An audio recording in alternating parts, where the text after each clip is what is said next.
Bonjour, alors aujourd'hui nous allons étudier les limites de fonctions et on va s'intéresser à la notation, celle-là, qui se lit, se tend vers plus l'infini et symbolise un déplacement très loin à droite sur l'axe des abscisses. On écrit limite lorsque x tend vers plus l'infini pour décrire le comportement de f lorsque x tend vers plus l'infini. Je vais vous donner quelques exemples. Par exemple, nous avons cette fonction-là, notons-la f de x. Alors, la limite lorsque f de x tend vers plus l'infini, lorsque f de x est par là, on voit bien qu'elle tend vers l'infini ici. Donc, on écrit ça. Un deuxième exemple, limite lorsque x tend vers plus l'infini de f de x. Ici, lorsque x tend vers plus l'infini, le f, on voit bien que le f est en bas. Donc, la limite est égale à moins l'infini. On continue avec un troisième exemple. La limite lorsque x tend vers plus l'infini de cette fonction-là.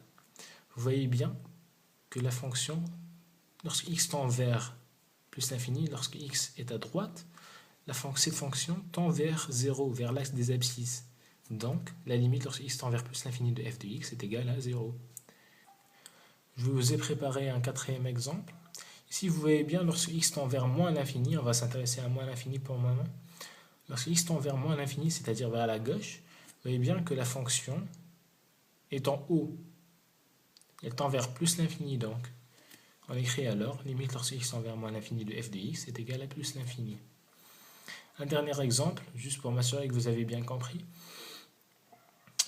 Ici, j'ai dessiné une courbe au hasard. Et donc, on va s'intéresser à la limite lorsque x tend vers moins l'infini de cette fonction-là. Vous voyez bien que lorsque x tend vers moins l'infini, c'est-à-dire x vers la gauche, que la courbe tend vers l'axe des abscisses. Donc, on écrit limite lorsque x tend vers moins l'infini de f de x est égal à 0.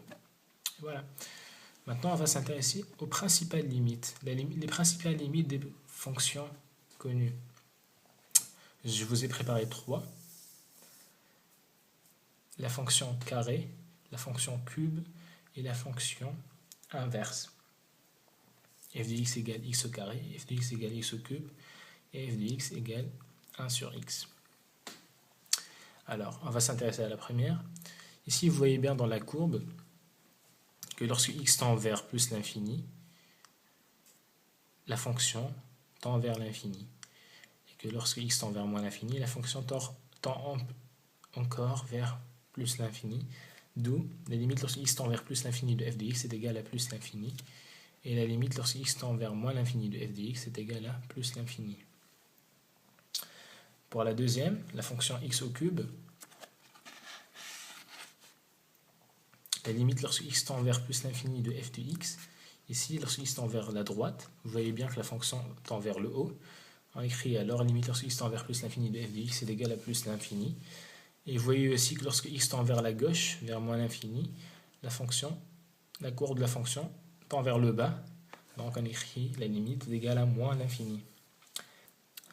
Et maintenant on va s'intéresser à la fonction inverse. Ici on va distinguer 4 cas. Vous voyez bien que lorsque x tend vers plus l'infini, lorsque x va vers la droite, la fonction tend vers l'axe des abscisses, d'où la limite est égale à 0. Et de même vers la gauche, on voit bien que la fonction tend vers 0. Mais ici on va distinguer la présence d'une asymptote verticale x égale 0. Parce que là, vous voyez, là, en 0, vous voyez qu'il y a... Là, vous voyez que la courbe tend vers l'infini là, vers plus l'infini là, et vers moins l'infini là. Donc, on va dire que lorsque x tend vers 0 plus, on va noter ça 0 plus, c'est-à-dire supérieur à 0, mais vraiment très petit, un nombre très petit du genre 0,001, on va noter que la limite lorsque x tend vers 0 plus est égale à plus l'infini, parce que la courbe tend vers plus l'infini. Et que la limite lorsque x tend vers 0 moins, par exemple moins 0,001, que la limite est égale à moins l'infini, parce que la courbe tend vers moins l'infini. Elle tend vers le bas. D'où ces réponses-là. La limite lorsque x tend vers plus l'infini est égale à 0. La limite lorsque x tend vers moins l'infini est égale à 0. La limite lorsque x tend vers 0 plus, ici vous voyez bien que c'est plus l'infini. Et lorsque x tend vers 0 moins, par là, voyez bien que c'est moins l'infini. D'accord? Et pour terminer, nous allons s'intéresser aux limites infinies des fonctions polynômes, les fonctions les plus répandues. Donc, un exemple pour commencer, limite lorsque x tend vers plus ou moins l'infini de x au cube plus 2x moins 1. Ça, c'est la caractéristique des fonctions polynômes. En fait, on prend la limite du plus haut degré du polynôme. Ici, on a x au cube, donc on prend le x au cube parce que 3 est supérieur à 1. Le degré de x au cube est supérieur au degré de 2x. Du coup, on va prendre la limite lorsqu'il tend vers plus ou moins l'infini de x au cube.